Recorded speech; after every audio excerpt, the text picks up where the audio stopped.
কবি ভবানী প্রসাদ মজুমদারের লেখা কবিতা দারোগা বাবু এবং হাতের কবিতাটি আমাদের থানায় গিয়ে সেদিন বললে কেঁদেই হাবু নালিশ আমার মন দিয়ে খুব শুনুন বাবু চারজন ভাই আমরা একটা ঘরে থাকি দুঃখে সারাদিন ভগবানকেই ডাকি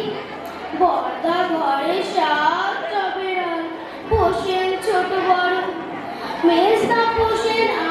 8টা কুকুর যতই বারণ করো শেষদা পাগল 10টা ছাগল রাখেন ঘরে বেঁধে গন্ধে তাদের প্রাণ যায় যে মরছি কেঁদে কেঁদে